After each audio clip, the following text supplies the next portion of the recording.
দেখেন এই পত্রিকাটা হচ্ছে কালকের পত্রিকা। মালয়েশিয়াতে ক্রিকেট খেলার কথা বলে 15 জন বাংলাদেশি আসছে।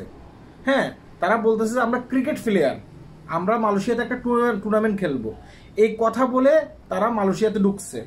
এখন মালয়েশিয়ান ইমিগ্রেশন যাচাই বাছাই করে দেখলো যে মালয়েশিয়াতে 15 থেকে 20 দিনের ভিতরে বাংলাদেশিদের সাথে কোনো ক্রিকেট টুর্নামেন্ট নেই।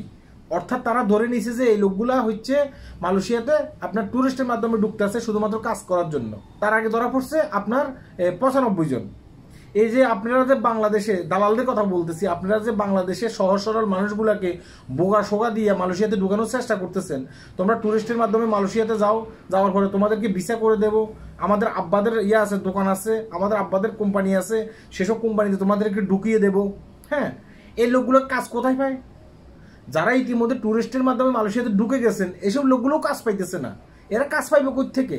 পুরান লোকগুলোও কাজ পাইতেছে না। যারা পুরান লোক আছে মালয়েশিয়াতে দীর্ঘদিন পর্যন্ত আছে, তারাও অনেক ক্ষেত্রে কোনো কাজ পাইতেছে না।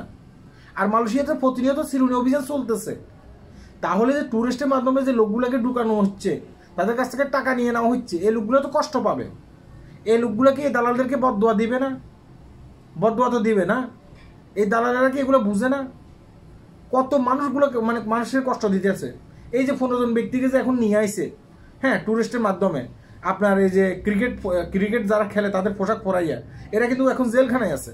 এরা কষ্ট পাবে এখানে। এরা মালয়েশিয়ার হাবভাব সম্বন্ধে কিছুই জানে না। এরা মালয়েশিয়াতে প্রবেশ করার আগে এদেরকে ঢুকিয়ে দিছে কোথায়? জেলখানায়। কারা ঢুকিয়ে দিছে? এই দালালদের কারণে তারা কিন্তু আজকে জেলখানায় গেছে। আমি বারবার বলি ভাই, মালয়েশিয়াতে যদি আপনার কাছে যদি কোনো না থাকে, ওয়ে না থাকে, আপনি এখন মালয়েশিয়াতে আইসেন না। আপনার কাছে যদি এখানে আপনার আত্মীয় স্বজন থাকে, সে আপনাকে কাজ দিতে পারবে, তখন আপনি মালয়েশিয়াতে আইসেন, হয়তো কাজ করতে পারবেন। এই দালালদের প্রলোভনে পড়ে আপনি মালয়েশিয়াতে এখন আইসেন না। এই শুধু দালালদের কারণে এখন যারা প্রকৃতভাবে টুরিস্টের মাধ্যমে মালয়েশিয়াতে আসবে ঘোরার জন্য, তারাও কিন্তু আসতে পারবে না। কেন আসতে পারবে না? কারণ তারা এখন মালয়েশিয়াতে আসলে তাদেরকে নানান প্রশ্ন করবে। আপনি মালয়েশিয়াতে কোথায় যাবেন? মালয়েশিয়ান ইমিগ্রেশন প্রশ্ন করবে, আপনি মালয়েশিয়াতে কোথায় যাবেন, মালয়েশিয়াতে কোন জায়গায় থাকবেন, আপনার এই হোটেলের নাম্বার কত, হ্যাঁ, হোটেলের জন্য বুকিং দিয়েছেন কিনা, আপনি কত টাকা কত ডলার নিয়ে আসছেন। তারা কিন্তু নানান ধরনের এখন হয়রানির শিকার হবে মানে এই দালালদের কারণে। এই দালালেরা টুরিস্টের কথা বলে অসংখ্য মানুষকে মালয়েশিয়াতে ঢুকাইছে। তারা কিন্তু এখানে কাজ পাইতেছে না, কিন্তু দালালেরা ঠিকই লাখ লাখ টাকা হাতিয়ে নিয়ে গেছে। তাই বাংলাদেশে যারা আছেন, আমি আপনাদেরকে বলি, টিভির পর্দা এগুলো বলে না ভাই।